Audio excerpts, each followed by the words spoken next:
Hello friends, welcome to Agriverse Education. In this video, we will discuss the agriculture current affairs of 1 October 2020 and join our Telegram channel for daily agriculture quizzes, current affairs, study materials and notification of every single video we upload, and the link is given in description box. So first we will see the headlines of today's current affairs.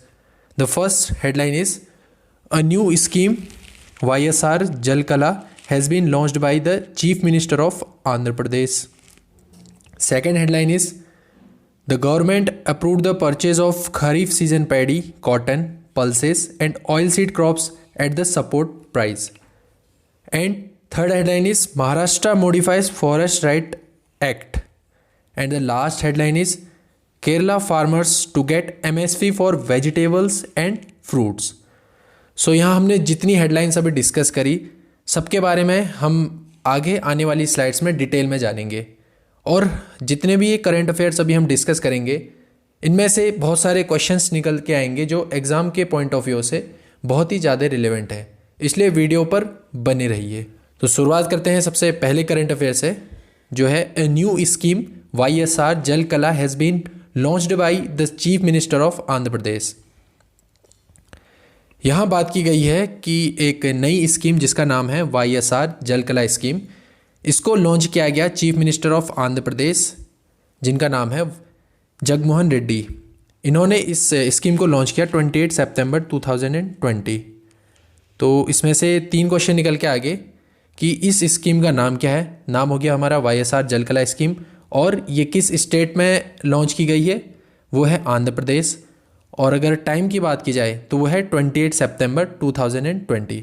अब इस scheme का M देखें तो इसमें main M ये देखा गया है कि जो फार्मर्स हैं जिनके पास 2.5 से लेके 5 एकड़ का लैंड है, उनको यहाँ पर कोई एक फैसिलिटी दी जाएगी फॉर डिगिंग फ्री बोरवेल्स। अगर उनका लैंड 2.5 से 5 एकड़ के बीच में है तो उनको फ्री में उनका जो लैंड है उसमें बोरवेल को डिग किया जाएगा। बोरवेल क्या होती है, अब बोरवेल की बात कर लेते हैं। बोरवेल एक टाइप की वेल्स होती हैं जिसको डिग किया जाता है एक मशीन के द्वारा। जैसे हैंड पंप्स को डिग करने के लिए एक मशीन यूज़ की जाती है, वैसे ही बोरवेल को भी डिग करने के लिए एक मशीन का यूज़ किया जाता है, और इसमें से फिर पानी को निकालने के लिए पंप्स या ट्यूबवेल का यूज़ किया जाता है। अब यहाँ पर को टारगेट क्या रखा गया है, टारगेट रखा गया है 3 लाख फार्मर को इसके अंडर में बेनिफिट दिया जाएगा under the scheme of YSR Jala कला स्कीम। इसका जो बजट रखा गया है वो है 2340 करोड़ रुपए 4 साल के हिसाब से। ये जो हमारी स्कीम है YSR जल कला स्कीम, ये आती है हमारे अंडर ऋतु भरोसा स्कीम। ऋतु भरोसा स्कीम। अब आपने एक और स्कीम के बारे में सुना होगा, ऋतु बंधु के बारे में, तो हम जानेंगे दोनों के बारे में और दोनों में क्या डिफरेंस है वो भी देखेंगे। जो ऋतु भरोसा स्कीम है ये चलाई जा रही है गवर्नमेंट ऑफ आंध्र प्रदेश के द्वारा। इसमें फाइनेंशियल असिस्टेंस दी जाती है फार्मर्स को 13,500 रुपये की फाइनेंशियल असिस्टेंस दी जाती है पर फैमिली पर ईयर। अब जैसे पीएम किसान में मिलती है हमें 6,000 रुपये पर फार्मर, जो हमारे मार्जिनल और स्मॉल फार्मर्स हैं उनको दी जाती है 6,000 रुपये इन 3 इंस्टॉलमेंट्स ऑफ 2,000 रुपीज़। तो उसके साथ साथ ऋतु भरोसा स्कीम में जो हमारे फार्मर्स हैं उनको असिस्टेंस दी जाती है 13,500 रुपये पर फैमिली पर ईयर के बेसिस पे। और जो हमारी दूसरी स्कीम है ऋतु बंधु स्कीम, ये चलाई जाती है तेलंगाना में। अब जो ऋतु भरोसा स्कीम है ये तो चलाई जाती है हमारे आंध्र प्रदेश में, और ऋतु बंधु तेलंगाना में। यहाँ क्या है, इसमें 5,000 रुपीज़ पर एकड़ पर सीजन के हिसाब से फाइनेंशियल असिस्टेंस दी जाती है फार्मर को फॉर ईच सीजन, चाहे वो रवि सीजन है या खरीफ सीजन है, दोनों सीजन में 5,000 रुपये पर एकड़ के हिसाब से यहाँ असिस्टेंस दी जाती है। जो YSR जल कला स्कीम है उसमें ऐसी व्हीकल लॉन्च की गई है, जैसा आप यहाँ देख पा रहे हैं। यहाँ पर को टारगेट रखा गया है कि करीब 2 लाख बोरवेल्स को फ्री में डिग किया जाएगा फार्मर्स के लैंड में। अब अगली न्यूज़ को डिस्कस कर लेते हैं। The government approved the purchase of kharif season paddy, cotton, pulses and oilseed crops at the support price. Central government ने अप्रूव कर दिया है प्रोक्योरमेंट और we can say purchase of 13.77 lakh metric tons of pulses, oilseed on some states like Tamil Nadu, Karnataka, Maharashtra, Telangana and Haryana. और हमने पहले दिन की करंट अफेयर्स में भी डिस्कस किया था कि जो पैडी का प्रोक्योरमेंट है वो शुरू हो चुका है हमारे हरियाणा और पंजाब में फ्रॉम 26 सितंबर। अब जो पैडी का प्रोक्योरमेंट है वो उत्तर प्रदेश में शुरू किए जाने वाला है 1 अक्टूबर से। और अभी तक का अगर हम डाटा देखें तो करीब 5,637 मेट्रिक टन ऑफ पैडी, जो इसका एमएसपी है 1868 रुपये पर क्विंटल के हिसाब से परचेस कर चुके हैं हरियाणा और पंजाब से। अब एमएसपी के बारे में मैं रोज़ बताता हूं, पर आज एमएसपी से हम थोड़ा कुछ नया सीखेंगे।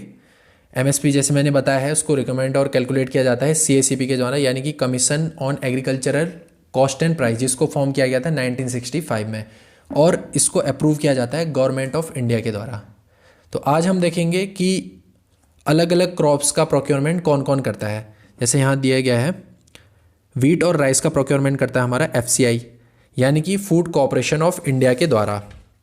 दूसरी चीज़ जो हमारा कॉटन है उसका प्रोक्योरमेंट यानी कि उसकी खरीद की जाती है हमारी सीसीआई के द्वारा, यानी कि कॉटन कॉरपोरेशन ऑफ इंडिया के द्वारा। और जो हमारे ऑयल सीड हैं यानी कि तिलहन फसलें हैं, उनका प्रोक्योरमेंट किया जाता है हमारे नेफेड के द्वारा। नेफेड यानी कि national agricultural cooperative marketing federation of India limited. इसको एस्टेब्लिश किया गया था 2 अक्टूबर 1958 में। जो नेफेड है हमारा, इसको लॉन्च किया गया था यानी कि फॉर्म किया गया था 2 अक्टूबर 1958 में। 2 अक्टूबर जो डेट हमारी आने वाली है गांधी जयंती की, इसी दिन नेफेड को फॉर्म किया गया था। और लास्ट वन है हमारा जूट, इसका प्रोक्योरमेंट किया जाता है जेसीआई यानी कि जूट कॉरपोरेशन ऑफ इंडिया के द्वारा। अब बची है हमारी एक क्रॉप जैसे शुगर केन। शुगर केन के केस में होता है हमारा एफआरपी यानी कि फेयर एंड रिम्यूनरेटिव प्राइस। इसका प्रोक्योरमेंट किया जाता है हमारे शुगर मिल्स के द्वारा। जो डिफरेंट शुगर मिल्स हैं कंट्री में, उनके द्वारा शुगर केन का प्रोक्योरमेंट किया जाता है। अगली न्यूज़ को डिस्कस कर लेते हैं। Maharashtra modifies forest right act. Maharashtra के गवर्नर हैं भगत सिंह कोश्यारी जी। इन्होंने ट्यूसडे को एक नोटिफिकेशन इशू किया जिसमें फॉरेस्ट राइट एक्ट को, जो 2006 में बनाया गया था, इसको मॉडिफाई करने की यहाँ पर को बात की गई है। जो कि ट्राइबल और अदर ट्रेडिशनल फैमिलीज़ हैं जो फॉरेस्ट में रह रही, उनको एक लीगलिटी प्रोवाइड की जाएगी यहाँ पर को हाउस बिल्डिंग के लिए। यहाँ पर को उसका मेन एम है माइग्रेशन को प्रिवेंट करना। जो फॉरेस्ट में जो ट्राइबल शेड्यूल ट्राइब्स रहती हैं उनका जो माइग्रेशन होता है उसको रोकने के लिए इसमें थोड़ा मॉडिफिकेशन लाया गया हमारे फॉरेस्ट राइट एक्ट FRA 2006 में। पहले जो हमारा फॉरेस्ट राइट एक्ट था, इसके अकॉर्डिंग जो 13 दिसंबर 2005 से शेड्यूल ट्राइब्स एरिया में रहने वाले जितनी भी फैमिलीज थी उनको रिकॉग्नाइज किया जाएगा as a legal house. But अब इसमें थोड़ा मॉडिफिकेशन कर दिया गया है। अब जितने भी वहाँ रहने वाले शेड्यूल ट्राइब्स के होंगे उनको हाउसिंग फैसिलिटी प्रोवाइड की जाएगी, या मतलब उनको एक लैंड प्रोवाइड किया जाएगा। अब फॉरेस्ट एरिया में रहने वाले जितने भी हमारे शेड्यूल ट्राइब्स है, अगर उनसे हटके अगर हम अर्बन एरियाज़ की बात करें तो वहाँ पहले कॉन्सेप्ट है FSI का कॉन्सेप्ट, जिसको हम फ्लोर स्पेस इंडेक्स कहते हैं। और रूरल एरियाज़ में जैसे हमारा गाँवथाण विस्तार योजना है जो महाराष्ट्र में चलाया जाता है। बट ट्राइबल विलेजेस के लिए ऐसा कोई लीगल स्पेस नहीं था जो कि हाउस बिल्डिंग को एक राइट प्रोवाइड करता था। पर अब इसमें एक मॉडिफिकेशन ला दिया गया है जिससे जो शेड्यूल ट्राइब्स हैं उनको एक राइट प्रोवाइड कर दिया गया है। अगली न्यूज़ को डिस्कस कर लेते हैं। Kerala farmers to get MSP for vegetables and fruits. अब हमने डिफरेंट क्रॉप्स को देख रखी हैं जो एक तरीके से सेंट्रली स्पॉन्सर्ड स्कीम है MSP में। उसमें कुछ ही लिमिटेड क्रॉप्स आती हैं, उसमें कोई वेजिटेबल्स नहीं आती है। पर यहाँ जो हमारा केरला स्टेट है, इन्होंने एक नया कॉन्सेप्ट वेजिटेबल्स और फ्रूट्स के लिए निकाल दिया MSP का कॉन्सेप्ट। और जिस स्कीम के अंदर हमारे MSP का कॉन्सेप्ट लाया गया है केरला में, उसका नाम है सुभिक्षा केरलम एंड जीवनी। ये 2 स्कीम के तहत ये MSP का कॉन्सेप्ट इंट्रोड्यूस किया गया हमारे केरला स्टेट में। अभी तक गवर्नमेंट ने 110 करोड़ रुपए इस स्कीम के लिए अनाउंस कर दिए हैं।